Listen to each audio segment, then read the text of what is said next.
Siempre que un joven deja su hogar para irse a vivir a otro lugar diferente, digamos por razones de estudio, pues se enfrenta a una serie de dificultades.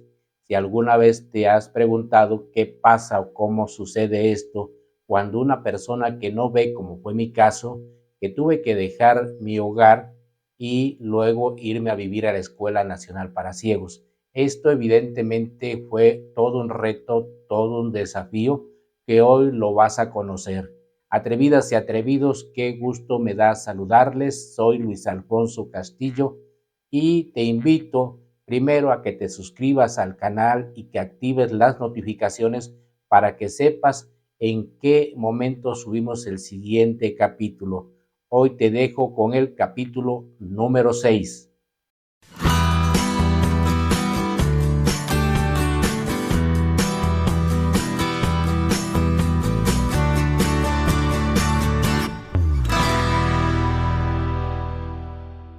Mi nuevo hogar.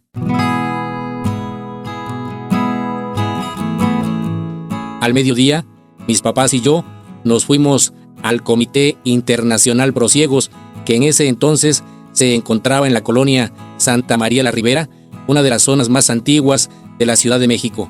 En esta institución se impartían clases de rehabilitación y también se vendía el material escolar que debíamos comprar. La vieja casona de 2 plantas que ocupaba la institución no ocultaba el paso de los años. En su pequeño jardín había una fuente sin agua y carcomida por la inclemencia del tiempo. Unas habitaciones con unas puertas de madera un tanto descoloridas servían de oficinas y otras como salones para las clases. Atravesamos el patio donde en una banca metálica 2 señores que no veían parecían charlar jocosamente. Uno de ellos nos indicó que la modesta tienda en la que vendían el material escolar se hallaba al fondo de la casona. Mientras la vendedora atendía a un joven, mi papá, que se distinguía como buen conversador, se puso a charlar con un muchacho que también esperaba su turno para que lo atendieran. ¿Y tú también estás estudiando? Sí, señor, estudio en Mixcalco y vine a comprar mi material. Oye, ¿y desde allá te viniste tú solo? Claro que sí. Con lo que nos enseñan podemos andar solos por cualquier lugar. La respuesta del muchacho hizo que mi papá pensara, con cierta preocupación, no pues está cabrón que mi hijo se venga solo desde allá hasta acá. A decir verdad, el recorrido de la Escuela Nacional para Ciegos al Comité Internacional Prociegos en esa agitada urbe sí que tenía sus complicaciones. Para alguien que no veía, caminar largas cuadras, cruzar avenidas muy transitadas y abordar el metro parecía un verdadero desafío al peligro. Después de comprar un ábaco para hacer operaciones matemáticas, una regleta, una tabla especial, un punzón y 5 kilos de papel para escribir en braille, entre el abrumador ambiente citadino, nos regresamos a la Escuela Nacional para Ciegos. En la entrada del edificio, un señor de más o menos 50 años de edad permanecía sentado junto al portón. También era ciego y vendía bastones fabricados por él mismo. Le compramos un bastón cromado, desplegable y muy adecuado para desplazarme. Subimos al primer piso. Enseguida nos encaminamos a trabajo social. Al entrar a la oficina, Rosa Elba dejó de leer unos documentos y los guardó en un archivero. Buenas tardes, señorita. Venimos de comprar el material que usted nos pidió, le dijo mi mamá. Muy bien, pasen, siéntense y permítanme un momento, por favor. La trabajadora social se levantó de su asiento. Salió un tanto apresurada de la oficina. Pronto regresó acompañada de un joven. Luis, te presento a un compañero que se llama Alejandro. Él también no ve y a partir de ahora será tu guía. Hola, Luis, me da gusto conocerte y ser tu nuevo amigo. Me saludó el joven, estrechando mi mano. Hola, Alejandro, a mí también me da gusto conocerte. Gracias por tu apoyo y por tu amistad. Para cualquier alumno de nuevo ingreso, que se enfrentaba sin ver a un mundo desconocido y que seguramente se sentía muy desorientado, esa era la costumbre, asignarle a un compañero que le apoyara como guía y que le enseñara el plantel en esos primeros días. Luego de que mis padres se dieron cuenta de que estaría seguro, se despidieron de mí prometiéndome que regresarían mañana temprano. Por la noche descansarían en la casa de mi primo Rafael, que vivía a unas cuadras de ahí. Luis, ¿qué te parece si te empiezo a enseñar algunos lugares? me preguntó Alejandro. Me parece muy buena idea, vamos. Tomado del brazo derecho de mi compañero, empezamos a recorrer los pasillos de esa primera planta del edificio. Eran casi las 6 de la tarde y algunos estudiantes iban saliendo poco a poco de los salones de clases. En el recorrido me di cuenta que había unas oficinas administrativas, algunos consultorios y un dormitorio para las alumnas. Subimos a la segunda planta, donde estaba un pequeño auditorio, la peluquería, otro dormitorio para hombres y los salones de música. Alejandro empujó una puerta y entramos a un salón en el que un maestro de piano les daba clases a 3 jóvenes. «Hola, hola. Buenas tardes», saludó mi compañero. «Ah, ¿eres tú? Pasa y cierra la puerta, por favor», dijo un señor de aproximadamente 60 años. «Maestro, le presento a un compañero que se acaba de inscribir». «Mucho gusto, joven, y bienvenido», me saludó el maestro, levantándose de un banquillo y estrechando mi mano. «¿Cómo te habrás dado cuenta? Aquí imparto clases de piano, y estoy para servirte». A las 7 de la tarde en punto, repiqueteó un timbre que se oyó por todo el edificio. Algunos alumnos empezaron a descender por las escaleras hasta uno de los patios. «Vámonos, Luis, que ya están llamando para cenar», me dijo Alejandro. Salimos del comedor y nos encaminamos al dormitorio de la planta baja. A pesar de que el recorrido por el plantel había sido muy interesante, me sentía extenuado y con la sensación de estar en un ambiente raro. Sin embargo, también me sentía lleno de optimismo. Tenía la certeza de que mi vida mejoraría y que, en poco tiempo, sería tan normal como mis compañeros. El conocer las instalaciones y las destrezas de los ciegos se me hizo insuficiente. Mi curiosidad iba más allá de eso. Deseaba saber más de esas personas, cómo vivían, qué les motivaba para estar tan contentos a pesar de su ceguera, cuáles eran sus aspiraciones y qué hacían en lo ordinario de sus vidas. Al entrar al dormitorio, oí que unos muchachos tenían encendidas sus radiograbadoras con un volumen moderado, otros canturreaban acompañándose con una guitarra y algunos chacoteaban con sonoras carcajadas. En medio de ese jaleo, había quienes preferían arreglar sus cosas personales o jugar una partida de dominó con el vigilante. Parecía imposible que, en ese lugar, donde cualquiera podía suponer que solo existía amargura por la ceguera de sus huéspedes, no existía ni siquiera un pequeño espacio para la tristeza. Puse mi maleta sobre la cama y me dediqué a acomodar mi ropa, mis artículos de aseo personal y mis útiles escolares en el locker. Uno de mis compañeros, que se percató de mi presencia, se acercó para conocerme. «¿Cómo te llamas, amigo?» «Soy Luis. ¿Y tú cómo te llamas?» «Mi nombre es Francisco, aunque todos me dicen Pancho». «Me da mucho gusto conocerte». Pancho tenía más o menos 19 años. Se oía muy dicharachero y muy platicador. Era del Estado de México y estudiaba la primaria.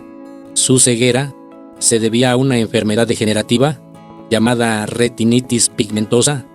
«Oye, ¿cómo es eso del braille?», le pregunté. «Ah, pues si quieres ahorita mismo te enseño», me respondió con entusiasmo.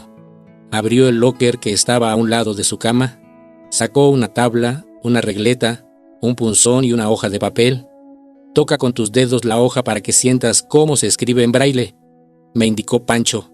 Deslicé mis dedos por toda la superficie del papel, como tratando de hallar la forma de una letra. De un lado sentí unos puntitos resaltados y del otro lado unos orificios casi imperceptibles. Por más que escudriñé, no logré identificar una sola letra. «Újule, mano, no le entiendo nada, solo siento un montón de puntitos resaltados». «No te preocupes, Luis, cuando tomes tus clases de braille, vas a ver que le vas a entender muy bien». Al otro día me desperté a las 6:30 de la mañana.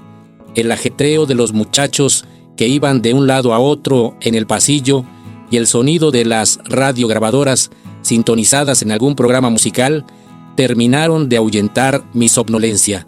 «Buenos días, Luis, ¿qué tal dormiste?», me saludó Alejandro. «Buenos días, Ale. Descansé muy bien, muchas gracias. ¿Y tú qué tal dormiste?». «Tardé un poquito para conciliar el sueño, pero sí descansé muy bien. Te comento también que 5 minutos antes de las 8 nos vamos a desayunar. Los sábados y los domingos sirven el desayuno a las 8. Entre semana a las 7 de la mañana. Ok, Ale, aquí te espero».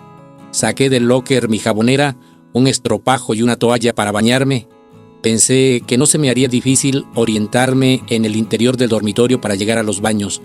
Al fondo se oía cómo caía el agua de las regaderas y eso me sirvió muy bien para guiarme. Cuando me estaba duchando, me percaté que el baño era lo suficientemente amplio y el chorro de agua que caía de la regadera era bastante abundante. «¡Ah, qué rico!», me decía mientras me enjuagaba. Al terminar de bañarme, me regresé a la litera donde dormía. Saqué mi ropa del locker para vestirme, me arreglé muy bien y tendí mi cama. Mis demás compañeros hicieron lo mismo. Apagaron sus radiograbadoras y empezaron a salir del dormitorio. «¿Estás listo, Luis?», me preguntó Alejandro, que ya estaba parado junto a mi litera. «Claro que sí, Ale, vámonos a desayunar». El comedor, que se ubicaba entre los dos patios de la escuela, era lo más similar a un modesto restaurante. En su interior podían acomodarse más de 100 comensales. A la hora que llegamos, un grupo de alumnos estaban apilados frente a sus puertas. El timbre repiqueteó a las 8 en punto de la mañana. Las puertas se abrieron de par en par y todos entramos para acomodarnos en alguna mesa.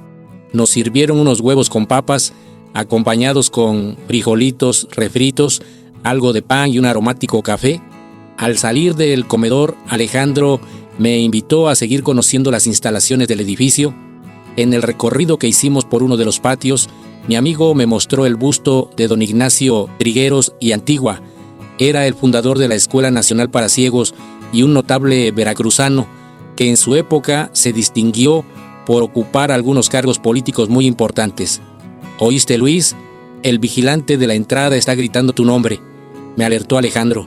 «Pues vamos a ver para qué me quiere». Atravesamos el patio con cierta premura. Llegamos al módulo de recepción y el vigilante me dijo: «Luis, buenos días. Aquí están tus papás que llegaron a visitarte». «Buenos días, don Mario. Muchas gracias por el aviso».